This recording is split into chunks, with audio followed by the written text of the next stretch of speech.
تفسیر شروع کرتے ہیں. اعوذ باللہ من الشیطان الرجیم. بسم اللہ الرحمن الرحیم. قل اے نبی فرما دیجئے یا ایھا الناس اے لوگو ان کنتم فی شک من دینی فلا اعبد الذین تعبدون من دون اللہ ولکن اعبد اللہ الذی یتوفاکم وامرت ان اکون من المؤمنین. اے نبی صلی اللہ علیہ وسلم فرما دیجئے کہ اے لوگو اگر تم ابھی تک میرے دین کے متعلق کسی شک میں ہو تو سن لو کہ تم اللہ کے سوا جن کی بندگی کرتے ہو میں ان کی بندگی نہیں کرتا بلکہ صرف اس اللہ کی بندگی کرتا ہوں جس کے قبضے میں تمہاری موت ہے. مجھے حکم دیا گیا ہے میں ایمان لانے والوں میں سے ہو جاؤں. تو یہ شک کا ذکر آ رہا ہے. اگر تم کو شک ہے میرے دین کے بارے میں، آپ کو یاد ہوگا ہم نے کل بات کی تھی کہ شک والے ماحول میں رہنا یہ بعض دفعہ یقین والوں کے ایمان کو بھی بیمار کر دیتا ہے. اب یہاں پر ہمیں بتایا گیا کہ شکوک اور شبہات کے ماحول میں رہنے کے باوجود بھی انسان اپنے ایمان کی حفاظت کر سکتا ہے. کفار کو بتا دیا تھا نبی اکرم صلی اللہ علیہ وسلم نے کہ تمہارا شک میرے لیے کنٹیجس نہیں ہے، مجھے تمہاری شک کی چھوت نہیں لگے گی. اور یہ انداز پھر کون سا ہے؟ مہاجرانہ انداز ہے، جدائی کا. قل یا ایھا الکافرون لا اعبد ما تعبدون، یہ وہ والا انداز ہے. ولا انتم عابدون ما اعبد ولا انا عابد ما عبدتم، یہ وہی والی چیز ہے کہ جس کی تم عبادت کرتے ہو میں ان کی عبادت نہیں کروں گا. کب سے بتا رہا ہوں، پھر دوبارہ بتا رہا ہوں. اور اب یہاں پر یہ کچھ نہیں کہا گیا کہ تمہارے معبود ہیں کیسے، کہ وہ تو بہرے ہیں، وہ تو اندھے ہیں، وہ تو سن بھی نہیں سکتے. کیا ان کی آنکھیں ہیں جو وہ دیکھتے ہیں؟ کیا کان ہیں جو سنتے ہیں؟ کیا ہاتھ ہیں جو پکڑتے ہیں؟ کیا پاؤں ہیں جو چلتے ہیں؟ یہ سورہ اعراف میں اسٹائل دیکھا تھا ہم نے. وہاں تبلیغ ہو رہی تھی، سمجھانا تھا کہ دیکھو تمہارے معبود بالکل یوز لیس ہے. Why can't you see for yourself کہ تم نے کیا بنا کے رکھا ہوا ہے. اب یہاں تو سمجھا دیا، بتا دیا، 12 سال گزر چکے. اب تو بس یہ کہہ رہے ہیں کہ بھئی اب توقع مت رکھنا کہ میں تمہارے معبودوں کی عبادت کروں گا. I will never do that. بلکہ میں تو اس اللہ کی عبادت کرتا ہوں جو تم کو فوت کرے گا. تو ہم بھی جا رہے ہیں اور تم کو بھی جانا ہے دنیا سے. 2 ہجرتیں ہیں، ایک دنیا ہی میں ایک جگہ سے دوسری جگہ، ایک اللہ کی خاطر ایک جگہ سے دوسری جگہ جانا للہ، اور ایک ہے اللہ. ایک اللہ کی خاطر کرو گے، ایک اللہ کی طرف کرو گے. مرنے کے بعد جاؤ گے کہ نہیں جاؤ گے اللہ کے پاس. اور وَأُمِرْتُ أَنْ أَكُونَ مِنَ الْمُؤْمِنِينَ، مجھے تو حکم دے دیا گیا ہے کہ میں مومن بن جاؤں. تو مومن جب اللہ کے پاس جائیں گے تو بہت عیش کریں گے انشاءاللہ اللہ کی رحمت سے. اور تم خیر منا لو اپنی. تم نے اگر اللہ کو راضی نہیں کیا اور تم اسی طرح مر گئے اپنے جھوٹے معبودوں کو پوجتے ہوئے تو پھر دیکھنا کیا حال ہوگا تمہارا. تو یہ توفاکم بہت امپورٹنٹ ہے یہاں پہ. جو تم کو فوت کرے گا نا اس اللہ کو میں مانتا ہوں، تاکہ اپنی موت کے بعد کی زندگی کی فکر کریں. وہاں بس ایمان ہی کام آئے گا. وَأَنْ أَقِمْ وَجْهَكَ لِلدِّينِ حَنِيفًا وَلَا تَكُونَنَّ مِنَ الْمُشْرِكِينَ. اور مجھ سے کہا گیا ہے کہ تو یکسو ہو کر اپنے آپ کو ٹھیک اس دین پر قائم کر دے اور ہرگز مشرکوں میں سے مت ہو. ابراہیم علیہ السلام حنیف تھے، مشرک دعویٰ کرتے تھے ہم دین ابراہیمی پر ہیں. تو واضح کر دیا جو ابراہیم علیہ السلام کے دین پر ہوگا وہ کبھی شرک نہیں کر سکتا. دین حنیف پر آ جاؤ، کبھی شرک نہیں کرنا. وَلَا تَدْعُ مِن دُونِ اللَّهِ مَا لَا يَنفَعُكَ وَلَا يَضُرُّكَ، اور اللہ کو چھوڑ کر کسی ایسی ہستی کو مت پکار جو تجھ کو نہ فائدہ پہنچا سکتی ہے اور نہ نقصان. فَإِنْ فَعَلْتَ فَإِنَّكَ إِذًا مِنَ الظَّالِمِينَ، اگر تو ایسا کرے گا تو ظالموں میں سے ہو جائے گا. ظلم کا مطلب کیا ہوتا ہے؟ وضع الشیء فی غیر محلہ. یہ کئی دفعہ ہم یہ بات کر چکے ہیں، اب آپ لکھ لیں اپنے پاس.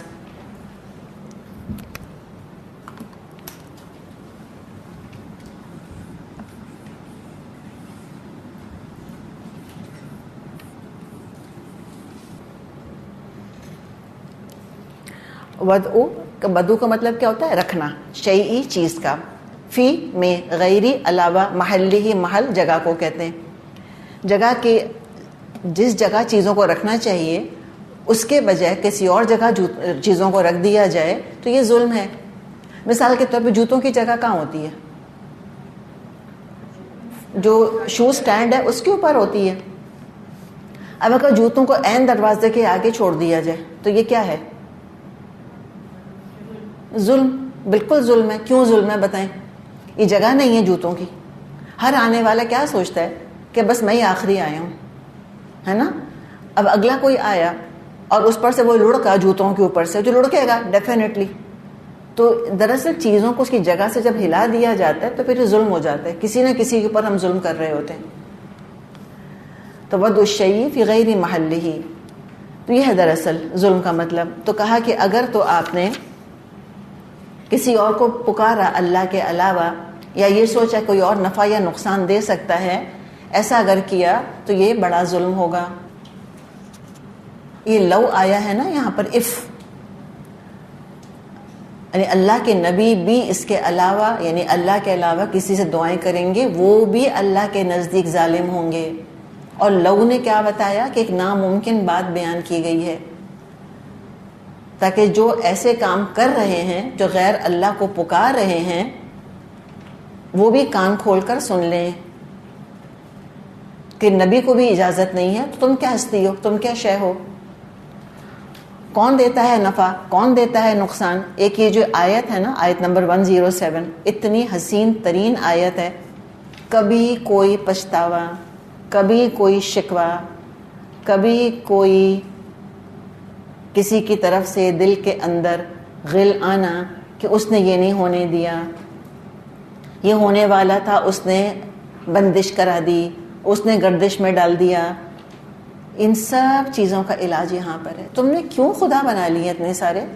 تم نے اپنی تقدیر کا مالک اتنے سارے انسانوں کو خود بنایا ہے. یہ تم نے خود ظلم کیا اپنے اوپر. دل جل بھٹ کے ہمارے کباب ہوتے رہتے ہیں نا، کانسٹنٹلی لوگ بلیم گیم کھیلتے رہتے ہیں. یہ ہو جاتا اگر وہ ایسے نہ کرتا، یہ یوں ہونے والا تھا، اس نے ڈنڈی مار دی. تو یہ کس پہ ظلم کر رہے ہیں؟ اپنے اوپر. تو شرک سراسر انسان کے اپنے اوپر ظلم ہے، سراسر. شرک کرنے والے ہمیشہ شکایتیں کریں گے، ہمیشہ اپسیٹ رہیں گے، ہمیشہ ڈرتے رہیں گے. اور پھر شگون لیتے ہیں. ایک تو یہ ہوتا ہے مسئلہ، دوسرے شگونوں کا کہ آج یہ تاریخ ہے، آج ہم یہ کام نہیں کر سکتے. اور کوئی شگونوں کی کوئی لمٹ نہیں ہے دنیا کے اندر. بڑے بڑے ترقی یافتہ ممالک میں اس قدر لوگ شگون پرست ہیں کہ اللہ اپنی پناہ میں رکھے. اگر یوں ہو گیا تو یہ ہو جائے گا، اور یوں ہو گیا تو یہ ہو جائے گا. پتہ نہیں کیا کیا انہوں نے اس طرح کے جو ہے خرافات اپنے لیے ڈیولپ کیے ہوئے. یہ انسان کو بلا وجہ کا بزدل بنا دیتا ہے کہ آج کا یہ دن ہے اور یہ تاریخ ہے، ہم یہ کام نہیں کر سکتے. کچھ لوگ 13 تاریخ سے بہت ڈرتے ہیں، کچھ 3 تاریخ سے بہت ڈرتے ہیں. اور پھر وہ کیا انہوں نے رول بنا دیا، فرائیڈے the 13th، کہ 13 تاریخ ہے اور جمعے کے دن اگر آ رہی ہے پھر تو نعوذ باللہ کو نحوست کی لمٹ ہی نہیں ہے. اللہ کہتا ہے مبارک دن ہے جمعے کا، اور تاریخوں کے اندر کوئی نحوست نہیں ہے. اور جتنے مشرکانہ مذاہب ہو تو ان سب کے اندر جو ہے نا یہ اومنز وغیرہ کا بہت چکر ہوتا ہے. اسلام کے اندر کوئی اومنز نہیں ہے، کوئی چیز منحوس نہیں ہوتی، کچھ نہیں ہوتا. انسان بالکل بے فکرہ ہوتا ہے، بالکل ریلیکس ہوتا ہے الحمدللہ. تو اپنے ساتھ انصاف اگر کرنا ہم چاہتے ہیں تو پھر یہ اللہ تعالیٰ نے ہمیں عقیدہ دے دیا، بہترین توحید کا عقیدہ. اور کبھی کوئی ذہنی پریشانیاں لاحق ہم کو ہوں، کوئی ماضی پر پچھتاوے آئیں، اور کبھی ہم بلیم گیم کھیلنا چاہیں یا اپنے آپ کو ہم بہت برا بھلا کہیں کہ میں نے کیوں نہیں سوچا، میں نے کیوں نہیں تحقیق کری، میں نے یہ فیصلہ کیسے کر لیا، اس کا بھی اللہ نے علاج یہاں لکھ دیا ہر چیز کا. جب تک کوئی کام نہیں ہوا ہم پلاننگ کریں گے، تھاٹ پروسیس چلے گا اس کے اندر. جب ایک نتیجہ سامنے آ گیا خیر کی شکل میں یا شر کی شکل میں، وہ اللہ کی طرف سے آیا، اس کو قبول کر لے انسان آرام سے. اس لیے اس میں ہوتا کیا ہے، جب اللہ کی طرف تمام ہم نتائج کو اٹیچ کر دیتے ہیں اللہ سے تو خیر ملتا ہے. کبھی انسان میں تکبر نہیں آتا، میری کیا مجال، میری کیا حیثیت کہ میں اپنے آپ کو خیر پہنچاؤں، کیا میری پلاننگ، کیا میرا تھاٹ پروسیس. بعض دفعہ کچھ مائیں دیکھی ہیں، ان کے بچوں کی شادیاں بہت اچھی جگہ ہو جاتی ہیں یا بچے ان کے بہت اچھے نکل آتے ہیں، اتنا کریڈٹ لیتی ہیں، میں نے ایسے کیا، میں نے ایسے کیا، میں نے یوں پالا، میں نے یوں پڑھایا، میں نے ایسے دیکھا. یہ میں کیا ہوتا ہے؟ ہم کر سکتے ہیں خود، اپنی تقدیر کے مالک نہیں ہیں. کہاں بچوں کی تقدیر کے مالک. اور جب بچوں کی قسمت میں کوئی مشکلات آتی ہیں تو بلیم کر کر کے اپنے آپ کو بیمار کر ڈالتے ہیں پیرنٹس. ہم نے نہیں دیکھا، ہم نے نہیں سوچا، ہمیں تحقیق کرنی چاہیے تھی، ہمیں دیکھنا چاہیے تھا. ہاں وہ سب کرنا چاہیے تھا، اپنی حد المقدور حد تک کر لیا، نتیجہ سامنے آ گیا، سب اللہ کی طرف کریڈٹ. وَإِن يَمْسَسْكَ اللَّهُ بِضُرٍّ، اگر اللہ تجھ کو کسی مصیبت میں ڈالنا چاہے، تو یہاں پہلے بات کس سے کی جا رہی ہے؟ یہ کون ہے؟ تو کون ہے یہاں پر؟ نبی اکرم صلی اللہ علیہ وسلم، کہ آپ بھی اللہ کے در کے فقیر ہیں، باقی تو کیا ہے مخلوق نبی اکرم صلی اللہ علیہ وسلم کے مقابلے میں۔ اگر کوئی تکلیف چھو جائے گی آپ کو اے نبی، فلا کاشف لہ، فلا کاشف، کاشفن نہیں کہا، فلا کاشفن یا کاشفن نہیں کہا، کاشفہ، کوئی ہے ہی نہیں۔ اگر یہ لکھا ہوتا نا کہ فلا کاشفن، تو کوئی دور کرنے والا نہیں، تنوین بتاتی کہ may be there is an exception who can do it, کیا پتہ کوئی ہو ایسا ایک غیر معمولی وجود جو آپ کی تکلیف دور کر دے۔ یہ زبر جو ہے نا، صرف زبر جو پڑا ہوا ہے لا کے بعد، یہ بتا رہا ہے کہ کوئی ایک نہیں ہے، نہ نبی، نہ ولی، نہ فرشتہ، نہ جن، جو کہ اس چیز کو دور کر سکے، الا ہو، سوائے اس کے۔ ایک ہستی ہے، النافع، اللہ، وہی دے گا، الوہاب، اللہ، وہی دے گا، وہی دور کر سکتا ہے، کوئی اور نہیں کر سکتا۔ تو اللہ کی رحمت میں پناہ لینی ہے، ساری مخلوق اللہ کے در کی فقیر ہے۔ وَإِن يُرِدْكَ بِخَيْرٍ، اب دیکھیں وَإِن يَمْسَسْكَ اللَّهُ بِالضُّرِّ کا جو لکھا ہے، خدیجہ کا انتقال ہو گیا نا، کوئی روک سکتا تھا ان کے انتقال کو؟ کر سکتا تھا؟ نہیں۔ جو غم پڑا نبی اکرم صلی اللہ علیہ وسلم کے اوپر، کوئی دور کر سکتا تھا؟ نہیں، سوائے کس کے؟ اللہ کے۔ اللہ نے دور کیا، آف کورس کیا، بالکل دور کیا۔ اللہ تعالیٰ نے صبر دیا، برداشت دی، اللہ تعالیٰ نے خوشیاں بھی دکھائیں آگے۔ وَإِن يُرِدْكَ بِخَيْرٍ، اور اللہ اگر آپ کے ساتھ خیر کا ارادہ کر لے، کیا اللہ نے خیر کا ارادہ کیا نبی اکرم صلی اللہ علیہ وسلم کے ساتھ؟ دنیا اور آخرت دونوں کی بھلائیاں، عزتوں سے آپ کو نوازا، دنیا میں فتوحات پر فتوحات دی، مکہ آپ کے ہاتھوں فتح کرایا، کوئی روک سکتا تھا؟ ہم کہتے ہیں نا اردو زبان میں، ہے کوئی مائی کا لال جو روک کے تو دکھائے؟ کوئی روک سکتا تھا اسلام کو پھیلنے سے؟ خیر سے روک سکتا تھا؟ معراج کے سفر سے روک سکتا تھا نبی اکرم صلی اللہ علیہ وسلم کو؟ مقام محمود چھین سکتا ہے نبی اکرم صلی اللہ علیہ وسلم کا؟ الوسیلہ الفضیلہ چھین سکتا ہے کہ نبی اکرم صلی اللہ علیہ وسلم سے؟ سوال ہی نہیں۔ وَيُرِدْكَ بِخَيْرٍ، اور اللہ اگر ارادہ کر لے آپ کے ساتھ خیر کا، فَلَا رَادَّ لِفَضْلِهِ، کوئی اس کے فضل کو ٹالنے والا نہیں۔ تو سوال ہی پیدا نہیں ہوتا کوئی میری تقدیر کا مالک ہو۔ یصیب بہ من یشاء من عبادہ، وہ اپنے بندوں میں سے جس کو چاہتا ہے اپنے فضل سے نوازتا ہے۔ وہو الغفور الرحیم، اور وہ درگزر کرنے والا اور رحم فرمانے والا ہے۔ اللہ غفور و رحیم ہے، اس کے دامن رحمت میں پناہ لو۔ ادھر ادھر بھٹکنے کی کیا ضرورت ہے جب کوئی کچھ کر ہی نہیں سکتا؟ ایک سے توقعات انسان کی اتنی مینیجیبل ہو جاتی ہیں نا، مینیجنگ ایکسپیکٹیشن پہ تو ورکشاپس کرا رہے ہیں۔ سب سے بڑی تو یہ آیت ہے جو وہ مینیجنگ ایکسپیکٹیشنز کا درس ہم کو دے رہی ہے۔ ساری توقعات اللہ سے، کوئی کچھ نہیں کر سکتا تمہارے لیے، تم خود کچھ نہیں کر سکتے اپنے لیے جب تک اللہ کی اجازت نہ ہو۔ جو اس آیت پر یقین کر لے گا وہ مخلوق سے بے نیاز ہو جائے گا اور اللہ کے فیصلے پر راضی ہو جائے گا۔ رضیت باللہ ربا وبمحمد رسولا وبالاسلام دینا۔ سارا جہان نفع پہنچانا چاہے نہیں پہنچا سکتا، سارا جہان نقصان پہنچانا چاہے ایک بال بیکا نہیں کر سکتا۔ نہایت جامع حدیث ہے جو اس آیت کی بہترین تشریح ہے۔ اچھا، اسی طرح کا مضمون سورہ فاطر میں بھی آتا ہے آیت نمبر 2 میں، اور سورہ ہود آیت نمبر 6 میں بھی ملتا جلتا مضمون ہے۔ عبداللہ بن عباس رضی اللہ عنہما فرماتے ہیں، میں ایک دن رسول اللہ صلی اللہ علیہ وسلم کے پیچھے سوار تھا، آپ نے فرمایا، اے لڑکے، میں تجھے چند باتیں سکھاتا ہوں۔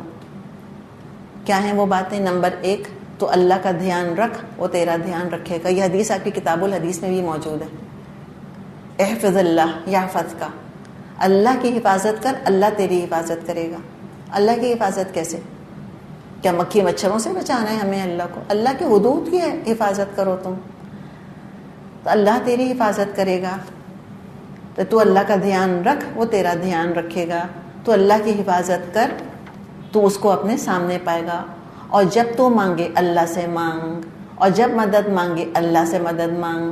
اور جان لے بے شک اگر سارے لوگ جمع ہو جائیں کہ تجھے کسی چیز کا فائدہ پہنچائیں تو اس کے سوا کچھ نہیں دے سکیں گے جو اللہ نے لکھ دی. اور لوگ کیسے اپنے ایمان کے سودے کرتے ہیں لوگوں کو راضی کرنے کے لیے. اور کیا بتایا؟ اور اگر وہ سب جمع ہو جائیں کہ تجھے کسی چیز کا نقصان پہنچائیں تو اس کے سوا کوئی نقصان نہیں پہنچا سکیں گے جو اللہ نے تیرے لیے لکھ دی. قلم اٹھا لیے گئے ہیں اور صحیفے خشک ہو چکے. تقدیر کی بات کی گئی ہے، سب اللہ کے اختیار میں ہے. اللہ کو راضی کرو. اور دنیا میں بہرحال یہ خوشی اور غم کے دونوں چشمے ساتھ ساتھ چلتے رہتے ہیں، کھارا اور میٹھا. یہ بھی پیچھے آگے انشاءاللہ ہم پڑھ لیں گے، قرآن میں آئے گا کہ دو چشمے ہیں، دو دریا بہ رہے ہیں، ایک تلخ اور کڑوا اور ایک شیرین اور میٹھا. تو جو دریا ہیں اسی طرح سے زندگیاں ہیں. مجھے بتائیں کوئی ہے آپ میں سے کبھی غم نہ پڑا ہو جس کے اوپر؟ ذرا ہاتھ تو کھڑا کریں، ہم بھی دیکھیں کون جنت میں رہ رہے. ہم سب روئے ہیں، ہم سب پچھتائے ہیں، سب کچھ ہوا ہے. تو یہ قرآن تسلی دیتا ہے کہ نہیں؟ لوگ اتنے بڑی گلٹ کی گٹھڑیاں اٹھائے زندگیاں گزارتے ہیں اور ان کو ماضی کی غلطیاں پیرالائز کر دیتی ہیں. They can not move forward in life. آگے بڑھ نہیں پاتے، انجوائے نہیں کر پاتے زندگی کی. جب نعمتیں ملتی ہیں تب کیوں؟ ماضی کی غلطیوں کا پچھتاوا اتنا زیادہ ہوتا ہے. اسلام کہتا ہے بھائی بائی گونز آر بائی گونز، جو ہو چکا ہو چکا، آگے چلو، فارورڈ لوکنگ ہے، آگے دیکھو. اور بعض دفعہ لوگ اپنے ماضی کی کامیابیوں کی گٹھڑی اٹھائے پھرتے ہیں اور انہی کے تذکرے کیے جاتے ہیں اور اپنے غرور میں اضافہ ہی کیے چلے جاتے ہیں. اس سے نجات ان کو نہیں ملتی، اسی پر توکل تکیہ کر کر بیٹھے رہتے ہیں، چاہے وہ نیکیاں ہوں ماضی کی یا کوئی اور چیز. تو ماضی کی نیکیوں پر بھی ہم کو تو بھروسہ نہیں کرنا. سورہ توبہ میں پڑھ لیا نا ہم نے 3 صحابہ کا جو واقعہ آیا. اور ماضی کی نیکیوں کے علاوہ کامیابیاں ملی وہ بھی ہم کو ہیمپر نہ کریں، ہمارے پیروں کی بیڑیاں نہ بنے کہ I've already done so much. آگے سے آگے بڑھو، کرتے جاؤ. اللہ نے تمہارے لیے جو ارادہ کیا ہے وہی پورا ہوگا.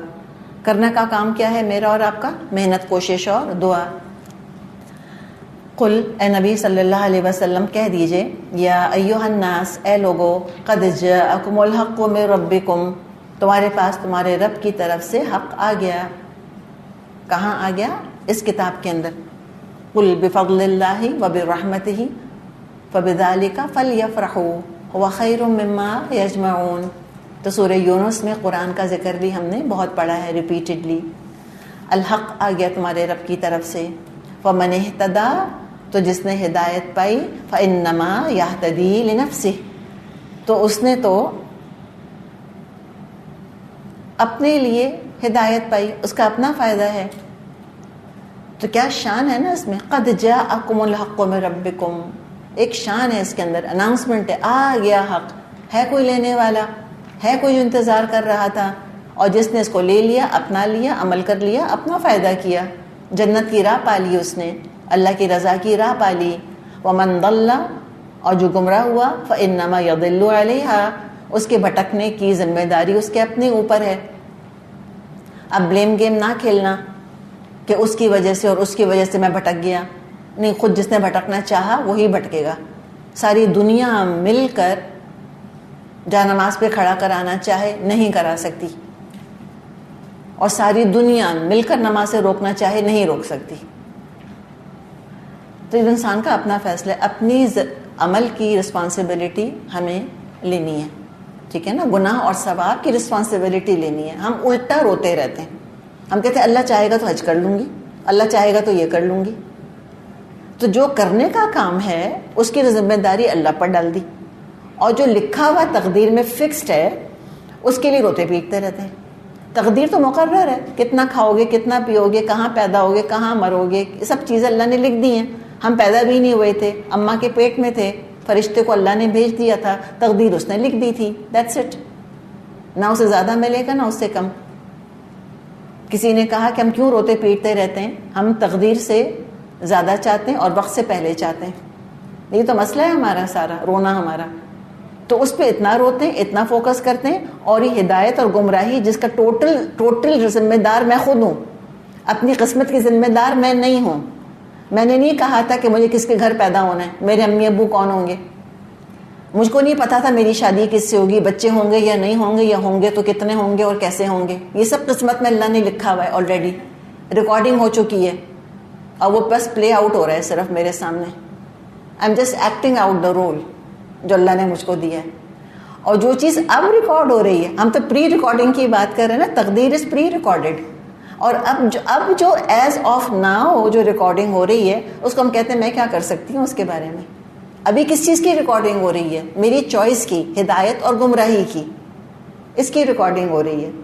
اللہ تعالیٰ ہر چیز ریکارڈ کروا رہا ہے. ما یلفظ من قول الا لدیہ رقیب عتید کرامن کاتبین یعلمون ما تفعلون. سب اللہ نے بتا دی ہم کو. تو اس پر فوکس کرو، یہ تمہاری رسپانسبلٹی ہے. ہدایت پانا یا گمراہ ہونا یہ اللہ نے نہیں لکھا تمہاری تقدیر کے اندر، یہ تمہاری اپنی چوائس ہے کہ تم یہ کیا کر رہے ہو. اس ذمہ داری کو پہچانو، اس ذمہ داری پہ رونا پیٹنا، خوش ہونا کرنا اترانا چھوڑ دو، وہ تمہاری تھی نہیں. تو جو ہدایت پاتا ہے اپنے نفس کے لیے، اور جو بھٹکتا ہے اس کی گمراہی کا وبال اس کے اپنے اوپر ہوگا. اللہ یہ نہیں پوچھے گا کسی سے تم اندھے کیوں پیدا ہوئے، اس لیے کہ ہے ہی نہیں اس کی رسپانسبلٹی آنکھیں. اللہ یہ پوچھے گا کہ ہدایت تم کو کیوں نظر نہیں آئی، تم نے دل کو اندھا کیوں کیا، یہ پوچھے گا اللہ، یہ سوال پوچھے گا. تو جو گمراہ ہوا اپنے لیے ہوا. وما انا علیکم بوکیل، اور میں تم پر حوالہ دار تو ہوں نہیں، ٹھونس تو سکتا نہیں تم پر ایمان کو باہر سے ٹھونسے جانے والی چیز نہیں کہ فورسفلی حلق سے اتار دیں کسی کے، نہیں. یہ تو جو دل کھولے گا خود ہی پائے گا، یہ خود ہی پانے والی چیز ہے. یہ نہ دی جا سکتی ہے نہ لی جا سکتی ہے، نہ کوئی چھین سکتا ہے نہ کوئی دے سکتا ہے. فرعون نہیں چھین سکا اپنی بیوی سے ایمان، تو کوئی اور کیا چھین سکے گا.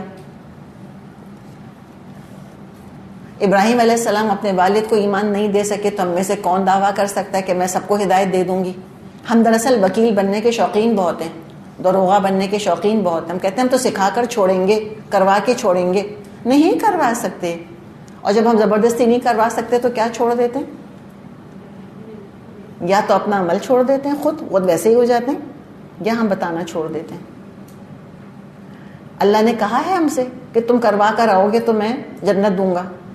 اللہ نے نہیں ڈالی نا ذمہ داری، وہ لے لیتے ہیں اپنے اوپر، پھر فرسٹریٹ ہوتے ہیں، پھر کہتے ہیں if you cannot beat them join them. اگر ان کو درست نہیں کر سکتے تو ان جیسے بن جاؤ. ہم کہتے ہیں بھئی ہم نے تو اتنا سمجھایا، مہندیاں نہیں کرو، نہیں ناچو، سب لڑکے دیکھ رہے ہیں، کوئی مانے ہی نہیں، تو میں نے بھی ناچنا شروع کر دیا. عقل کی بات ہے، کوئی حماقت کی بات ہے ساری. تو یہ نہیں چھوڑنا، ہم کو بتانا نہیں چھوڑنا، اپنا عمل نہیں چھوڑنا. یہی تو بتایا سورہ یونس کے اندر ہم کو کہ تم جمع رہ سکتے ہو، چاہے ایک ہی کیوں نہ رہ جاؤ تم پوری زمین کے اوپر، تب بھی تم دین کے اوپر عمل کر سکتے ہو. کوئی تمہارا دین اور تمہارا ایمان تم سے چھین نہیں سکتا، اور نہ کوئی زبردستی دے سکتا ہے. رسول نہیں دے سکتے تو میں اور آپ کی کیا ہستی ہے. تو بلا وجہ کی رسپانسبلٹیز نہیں لیں میں اور آپ اپنے اوپر، جو کہ اللہ نے ڈالی ہی نہیں ہمارے اوپر. کرنے کا کام کیا ہے، ذمہ داری کیا ڈالی ہے. وَاتَّبِعْ مَا يُوحَىٰ إِلَيْكَ، پیروی کیے جائیے اس وحی کی جو ہم نے آپ کی طرف کی ہے. یہ ڈالی ہے ذمہ داری اللہ نے، اور ہم نے کہا یہ 100% پاسبل ہے. جانے دیں دنیا کو ایک طرف، جو مرضی کر رہے ہیں کرنے دیں، ہم الگ کونے میں بیٹھ جائیں گے جا کے، نو پرابلم. کوئی مجھے ایگو ایشو نہیں ہے، نہ کوئی وکٹم مینٹیلٹی ڈیولپ ہونی چاہیے. اس لیے کہ صبر کیجیے. مظلوم بن کے رو رہے ہیں کہ سب چلے گئے شادی میں اکیلی نہیں گئی. کیوں نہیں گئی تھی شادی میں؟ بھائی اللہ کی شریعت ٹوٹ رہی ہے وہاں پہ، اس لیے نہیں گئی. تو اب چیلنج کیا ہے کہ مظلوم نہیں بننا، رونا دھونا نہیں ہے، کھائے میں بیچاری، پھر شکوہ، پھر حسرتیں پیدا ہوں گی، پھر دین کے خلاف ریزنٹمنٹ آئے گا، پھر عمل کمزور پڑے گا. صبر ایمان کو مضبوط رکھتا ہے، اور صبر نہیں کر پاتے تو پھر ایمان سفر کرتا ہے، انسان کا ویکنس آتی ہے اس کے اندر، پھر انسان کل کو کمپرومائز کر جائے گا. اللہ نہ کرے. یہ دیکھیں ون وے اسٹریٹ ہے ایمان کی، عمل کی. اللہ سے دعا کرنی چاہیے، اللہ مجھے آگے سے آگے بڑھا، پیچھے نہیں جانا مجھ کو. اور یہ ایسا سلوپ ہے صراط مستقیم کہ آگے نہیں بڑھیں گے تو پیچھے پھسلیں گے. یہ بھی یاد رکھیں. ہمیں صراط مستقیم سیدھی اشارہ نظر آتی ہے نا یوں کر کے کہ چڑھ گئے تو چڑھ گئے ایک دفعہ، اب تو اتریں گے ہی نہیں اس کے اوپر سے. نہیں، ایسی بات نہیں، سب very very slippery slope.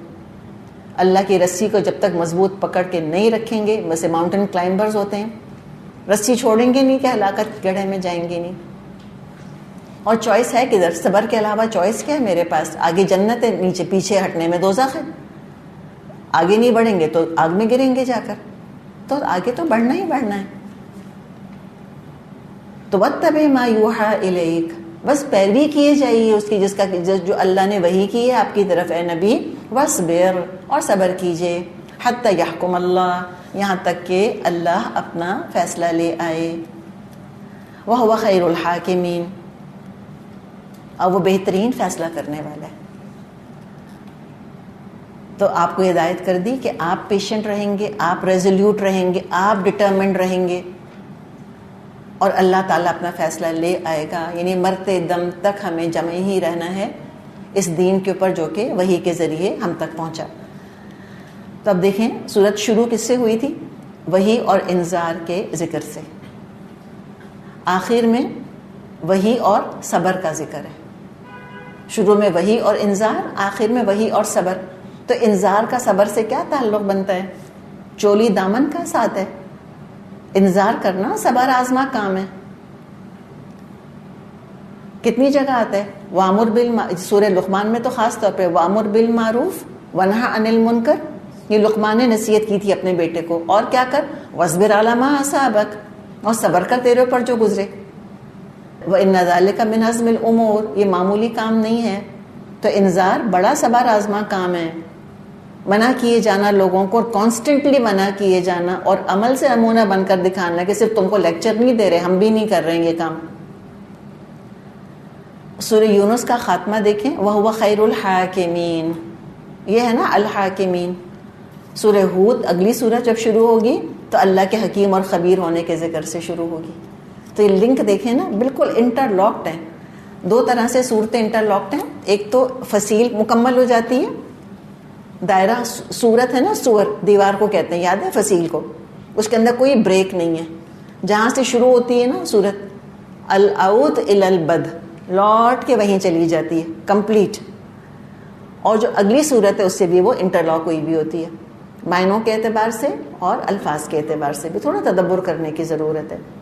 Actually یہ چیزیں اس لیے ضروری ہیں ہمارے علم میں آنی کہ بعض دفعہ ہم سمجھتے ہیں کہ بس یہ رینڈم صورتیں جو ہیں نا یہ کمپائل کر دی گئی ہیں، دیر از نو تھاٹ پروسیس ان اٹ. نہیں، انشاءاللہ کبھی اس پر بھی ہم بات کریں گے کہ ایسی کوئی رینڈم کمپائل نہیں کر لیا گیا قرآن ایسے ہی بس جس کا جو جی چاہا جہاں جی چاہا اٹھا کر صورت کو پلیس کر دیا. یہ اللہ کی طرف سے ہے، نبی اکرم صلی اللہ علیہ وسلم کی رہنمائی میں یہ کام ہوا ہے. چلیں الحمدللہ یہاں تک ہم نے کیا. سورہ ہود اللہ نے چاہا تو ہم پھر شروع کریں گے. سبحانک اللہم و بحمدک نشہد ان لا الہ الا انت نستغفرک و نتوب الیک. السلام علیکم ورحمۃ اللہ وبرکاتہ. وعلیکم السلام ورحمۃ اللہ